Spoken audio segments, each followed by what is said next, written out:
կառավարության ծրագրում մինչև 2023 թվականը աղքատության կրկնակի նվազում էիք խոստացել։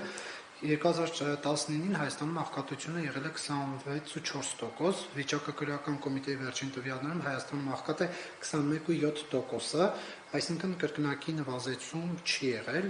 բացի այդ ծայրահեղ աղքատությունը իսպառ խոստացել էիք վերացնել, բայց այս պահի դրությամբ էլի նույն պետական կառույցի տվյալներով 0.6%-ը ծայրահեղ աղքատ է։ Եթե այս 4-5 ամիսների ընթացքում չկարողանաք աղքատությունը կրճատել եւ ծայրահեղ աղքատությունը իսպառ վերացնել,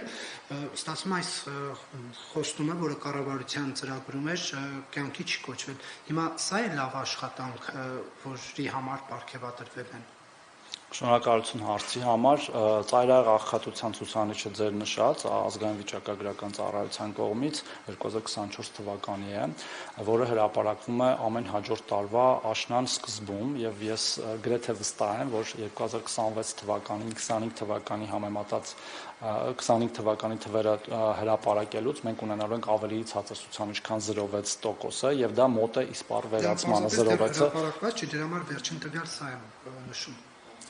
Շնորհակալություն, թույլ տվեք շարունակել պատասխանը, եւ ես վստահ եմ, որ 0.6%-ը, որն արդեն իսկ մոտ է աղքատության, ծայրահեղ աղքատության իսպառ վերացմանը, ավելի փոքրացած կլինի, չեմ կարծում, որ 0 լինի, բայց ամեն դեպքում ավելի մոտ կլինի 0-ին, եւ հետեւաբար մենք ճիշտ ճանապարհի վրա ենք այդ հարցը լուծելու, այսինքն ծայրահեղ աղքատությունը վերացնելու։ Նաեւ ինչ վերաբերում է աղքատության ցուցանիշներին, մենք ունենք կրկին իջնող թվեր։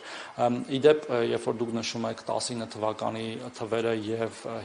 այսօրվա թվերը, մենք պետք է հիշենք, թե ինչ ճգնաժամերի միջով է անցել Հայաստանի Հանրապետությունը եւ որոշ առումով նաեւ ընդհանրապես միջազգային, այսինքն համաշխարհային տնտեսությունը, դա կոവിഡ്ի համավարակն էր, մեր դեպքում դրան գումարած եւ միաժամանակ պատերազմն էր, հետո ներքաղաքական ցնցումներն էին, հետո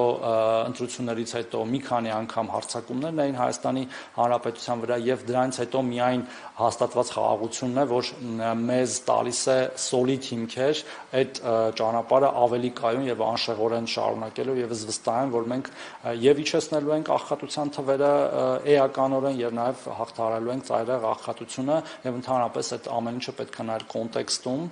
եւ կառավարության ծրագիրը եւ նախընտրական ծրագրերը դրանք դինամիկ փաստաթղթեր են, որոնք որ այսինքն փաստաթղթեր չեն, բայց գործընթաց են, որոնք որ դու ընթացքում շտկում ես եւ իրականացնում ես այն քաղաքականությունը, որը լավագույնն է այդ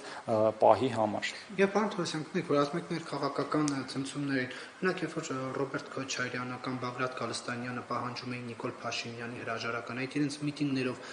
ինչ խանգարում էին աղքատության ցուցանիշը նվազեցնելու։ Իհարկե խանգարում էին, որտեղ պատասխանում եմ, որտեղ տնտեսությունը սիրում է կայունություն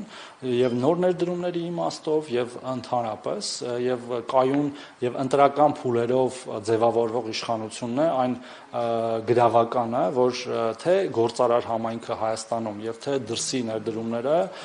ունենալու են վստահություն, որ այդ կայունությունը շարունակվելու է եւ մենք հիմա փաստացի ըստ էության երկար տարիներից հետո ունենալու ենք առաջին անգամ հերթական ընտրություններ, ինչը շատ կարևոր է եւ այդ կայունությունը ապահովելու եւ շարունակականությունը ապահովելու առումով եւ այդ ամեն ինչը համանվել է նաեւ այլ ճգնաժամերով, գիտեք, նույն այդ ներքաղաքական վիճակի ժամանակ եղել է առաջի հարձակումը մեր սուվերեն տարածքի վրա 21 թվականի մայիսին, երբ որ կառավարությունն նաեւ հրաժարական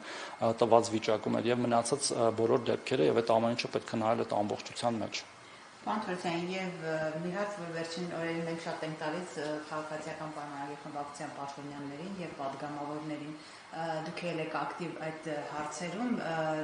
Նիկոլ Փաշինյանի վարչապետի հետ կապված դուք նախ դիսկոտեկին եղել եք եւ տեսնում եմ նաեւ դուք երգում եք ձեր Փաշինյանի երգի տակ, գուցե հաջորդ դիսկոտեկին դուք նաեւ ձեր երգով ներկայանա։ Այդքան տաղանդ ունենայի կներկայանայի, ցավոք չունեմ, շնորհակալություն։ Եկել եք դիսկոտեկին գնացել եք։ Իհարկե եղել եմ։ Շնորհակալություն։